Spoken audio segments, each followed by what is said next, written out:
കവിയൂർ പൊന്നമ്മയുടെ സംസ്കാര ചടങ്ങുകൾ ഇന്ന് നടക്കും. 12 മണി വരെ കളമശ്ശേരി മുനിസിപ്പൽ ടൗൺ ഹാളിൽ പൊതുദർശനത്തിന് വയ്ക്കും. വൈകിട്ട് 4 മണിക്ക് ആലുവയിലെ വീട്ടുവളപ്പിലാണ് സംസ്കാര ചടങ്ങുകൾ.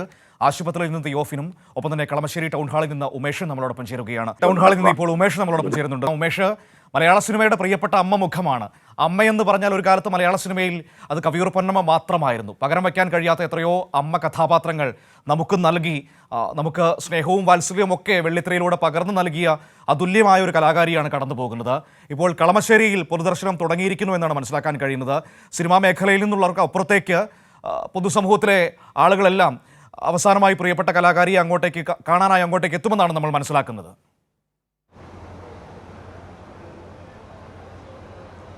അതെ മനു, ഈ ടൗൺ ഹാളിലെ പൊതുദർശനം 9 മണിക്ക് ആരംഭിക്കും എന്നാണ് പറഞ്ഞിരുന്നത്. ആ പറഞ്ഞത് പ്രകാരം കൃത്യം 9 മണിക്ക് തന്നെ മൃതദേഹം ഈ ആശുപത്രിയിൽ നിന്ന് കളമശ്ശേരി ടൗൺ ഹാളിലേക്ക് എത്തിച്ചു. ഇവിടെ വളരെ വിപുലമായ സജ്ജീകരണങ്ങൾ പൊതുദർശനത്തോടനുബന്ധിച്ച് ഒരുക്കിയിട്ടുണ്ട്. അതായത് എത്ര പേർ വന്നാലും വലിയ തിരക്കില്ലാതെ മലയാളത്തിൻ്റെ പ്രിയപ്പെട്ട അമ്മയ്ക്ക് ആദരാഞ്ജലി അർപ്പിച്ച് മടങ്ങാനുള്ള സൗകര്യമാണ് ഈ കളമശ്ശേരി ടൗൺ ഹാളിൽ ഏർപ്പെടുത്തിയിരിക്കുന്നത്. ഇതിനകം തന്നെ ചലച്ചിത്ര, രാഷ്ട്രീയ, സാംസ്കാരിക രംഗത്ത് നിന്ന് നിരവധി പേർ ഇപ്പോൾ ടൗൺ ഹാളിലുണ്ട്. ഇനിയും കൂടുതൽ പേർ ഇവിടേക്ക് എത്തും എന്ന് തന്നെയാണ് കരുതുന്നത്. നിലവിൽ ബി ഉണ്ണികൃഷ്ണൻ, സംവിധായകരായ ബി ഉണ്ണികൃഷ്ണൻ അടക്കമുള്ളവർ ഇവിടെ ഉണ്ട്. ഒപ്പം നടന്മാരായ സുരേഷ് കൃഷ്ണ, ഷാജോൺ അടക്കമുള്ളവർ ഇവിടെ ഉണ്ട്. ഭാഗ്യലക്ഷ്മി ഉൾപ്പെടെയുള്ള ചലച്ചിത്ര പ്രവർത്തകർ എല്ലാവരും തന്നെ ഇപ്പോൾ ഇവിടെ ഉണ്ട്. ഇനി അധികം താമസിയാതെ തന്നെ മമ്മൂട്ടി, മോഹൻലാൽ അടക്കമുള്ള അവരും ഈ കവിയൂർ പൊന്നമ്മയ്ക്ക് ആദരാഞ്ജലി അർപ്പിക്കാനായി ഈ ടൗൺ ഹാളിലേക്ക് എത്തും എന്ന് തന്നെയാണ് കരുതുന്നത്. മനു സൂചിപ്പിച്ചതുപോലെ മലയാള സിനിമയുടെ ഒരു കാലഘട്ടത്തിൻ്റെ ഒരു ചരിത്രം കൂടിയാണ് ഇല്ലാതാവുന്നത് ഈ കവിയൂർ പൊന്നമ്മയുടെ നിര്യാണത്തോടു കൂടിയെന്ന് നമുക്ക് പറയാം. കാരണം 6 പതിറ്റാണ്ടിലധികമായി മലയാള സിനിമയിൽ നിറഞ്ഞു നിന്നിരുന്ന നിറസാന്നിധ്യമായിരുന്നു കവിയൂർ പൊന്നമ്മ.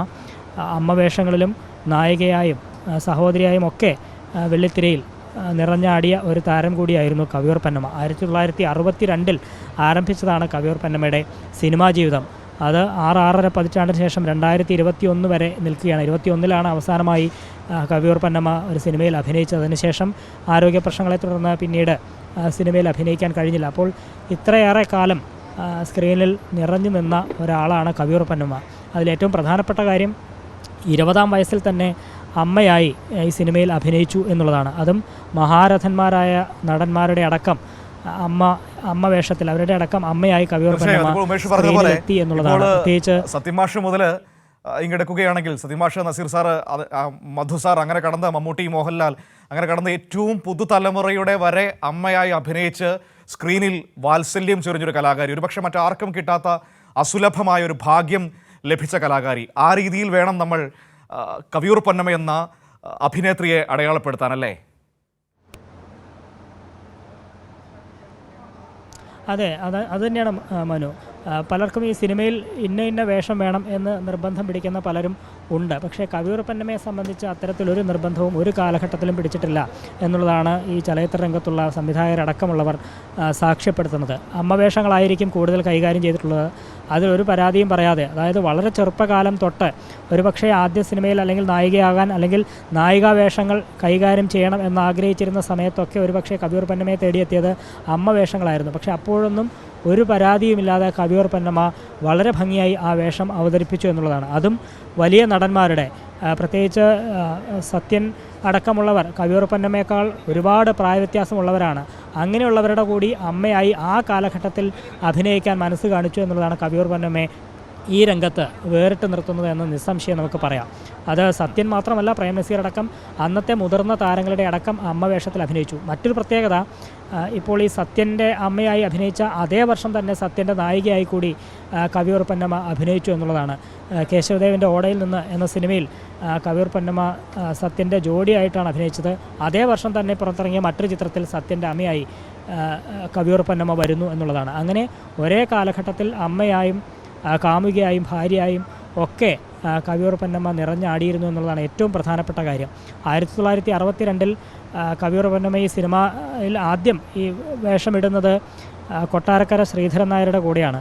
അദ്ദേഹം രാവണ്ണായി വേഷമിടുമ്പോൾ ശ്രീരാമ പട്ടാഭിഷേകം എന്ന സിനിമയാണ്, അതിൽ രാവണ്ണായാണ് കൊട്ടാരക്കര ശ്രീധരൻ നായർ വേഷമിട്ടത്. അതിൽ മണ്ടോദരിയായി, അതായത് രാവണൻ്റെ ഭാര്യയായി കവിയൂർ പൊന്നമ്മ വേഷം കെട്ടി വന്നു എന്നുള്ളത് മാത്രമാണ്. അത് മാത്രമായിരുന്നു അന്ന് അവർ അഭിനയിച്ചത്. മറ്റ് കൂടുതൽ അഭിനയ പ്രാധാന്യമുള്ള ഒരു കഥാപാത്രമായിരുന്നില്ല ആദ്യത്തേത്. പക്ഷേ അന്നൊക്കെ അവർക്ക് ചെറിയ പ്രായമായിരുന്നു എന്ന് വേണം ഓർക്കാൻ. 20 വയസ്സ് പോലും ആവാത്ത സമയത്താണ് ഈ വേഷമൊക്കെ കൈകാര്യം ചെയ്തത്.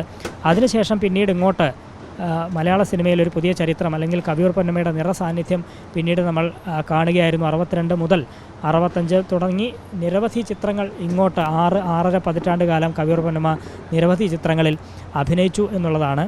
നേരത്തെ ഞാൻ സൂചിപ്പിച്ച പോലെ ഒരേ സമയം അമ്മയായും കാമുകിയായും ഭാര്യയായും ഒക്കെ കവിയൂർ പൊന്നമ്മ അഭിനയിച്ചിട്ടുണ്ട്. യഥാർത്ഥത്തിൽ കവിയൂർ പൊന്നമ്മ ഈ സിനിമയിലേക്ക് വരുന്നത് ഒരു ഗായിക എന്നുള്ള നിലയിലായിരുന്നു. ആദ്യ കാലഘട്ടത്തിൽ ഒരു 14-ാം വയസ്സിൽ കവിയൂർ പൊന്നമ്മ നാടകരംഗത്ത് തോപ്പിൽ ഭാസിയുടെ മൂലധനം എന്ന നാടകത്തിൽ പാടിക്കൊണ്ടാണ് ഈ രംഗത്തേക്ക് വരുന്നത്. അന്ന് നാടകത്തിലാണ് ആദ്യം പാടിയത്. അതിനുശേഷം അതേ നാടകത്തിൽ, ഈ മൂലധനം എന്ന നാടകത്തിൽ തന്നെ അഭിനയിക്കണം എന്ന് തോപ്പിൽ ഭാസി നിർബന്ധം പിടിച്ചതിൻ്റെ അടിസ്ഥാനത്തിൽ അന്ന് ആദ്യമായി നാടകത്തിൽ അഭിനയിച്ചു. പിന്നീട് മറ്റ് കാളിദാസ കലാകേന്ദ്രം, പ്രതിഭ ആർട്സ് ക്ലബ്ബ് അടക്കം ഉള്ള നാടകവേദികളിലും കവിയൂർ പൊന്നമ്മ നാടകത്തിൽ സജീവമാകുകയായിരുന്നു. അതിനുശേഷമാണ് പിന്നീട് 62-ൽ സിനിമയിലേക്ക് വരുന്നത്. നേരത്തെ ഞാൻ സൂചിപ്പിച്ച പോലെ കൊട്ടാരക്കര ശ്രീധരൻ നായരുടെ കൂടെ വലിയൊരു ചരിത്രം നമ്മുടെ മുൻപിലുണ്ട്. ഉമേഷ് പറഞ്ഞതുപോലെ നമ്മുടെ നാടകവേദിയുടെയും മലയാള സിനിമയുടെയും കൂടി ചരിത്രമാണ് കവിയൂർ പൊന്നമ്മയുടെ ജീവിതം എന്ന് പറയുന്നത്. കാരണം സിനിമയുടെ വളർച്ച കണ്ട അതേ കാലഘട്ടമാണല്ലോ ഈ കഴിഞ്ഞ 60 വർഷം എന്ന് പറയുമ്പോൾ. മലയാള സിനിമ അതിൻ്റെ തുടക്കം മുതൽ അതിൻ്റെ ഏറ്റവും സുവർണ്ണകാലമായി ഇന്നത്തേക്ക് എത്തിയ ഒരു സമയമാണ് ഈ 60 വർഷങ്ങൾ എന്ന് പറയുന്നത്. അപ്പോൾ കവിയൂർ പൊന്നമ്മയുടെ അഭിനയ ജീവിതത്തിന് മലയാള സിനിമയുടെ ചരിത്രത്തോളം പഴക്കമുണ്ട് എന്ന് പറഞ്ഞാൽ അത്ഭുതപ്പെടാനില്ല.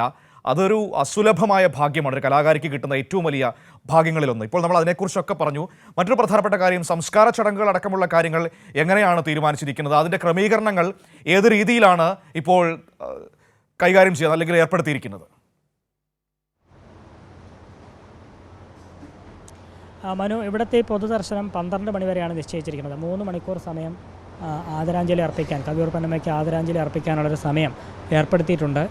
ആ 3 മണിക്കൂർ തന്നെ മതിയാകുമോ എന്നുള്ള കാര്യം സംശയമാണ്. കാരണം അത്രയേറെ പേർക്ക് ആദരാഞ്ജലി അർപ്പിക്കാൻ ഇവിടെ എത്തേണ്ടതായി വരും എന്ന് കണക്ക് കൂട്ടുന്നു. ചലച്ചിത്ര, സാമൂഹ്യ, രാഷ്ട്രീയ, സാംസ്കാരിക രംഗത്തിന് പുറമെ പൊതുജനങ്ങളടക്കം വളരെ സാധാരണക്കാരായ കവിയൂർ പൊന്നമ്മ ഒരു നോക്ക് കാണാൻ വേണ്ടി മാത്രം ഇവിടേക്ക് എത്തുന്നവരുണ്ട്. അങ്ങനെ ആദരാഞ്ജലി അർപ്പിക്കാനുള്ള സമയം 12 മണി വരെയാണ് ഈ ടൗൺ ഹാളിൽ നിശ്ചയിച്ചിരിക്കുന്നത്. അതിനുശേഷം 12 മണിക്ക് തന്നെ, കൃത്യം 12 മണിക്ക് തന്നെ ഇവിടെ നിന്ന് മൃതദേഹം കവിയൂർ പൊന്നമ്മയുടെ കരുമാലൂരിലുള്ള വീട്ടിലേക്ക് കൊണ്ടുപോകും എന്നാണ് കണക്കാക്കുന്നത്. നേരത്തെ നിശ്ചയിച്ചത് പ്രകാരം തന്നെയാണ് 8:30-ക്ക് ലിസി ആശുപത്രിയിൽ നിന്ന് മൃതദേഹം എടുത്ത് കൃത്യം 9 മണിയോടെ ഇവിടെ എത്തി.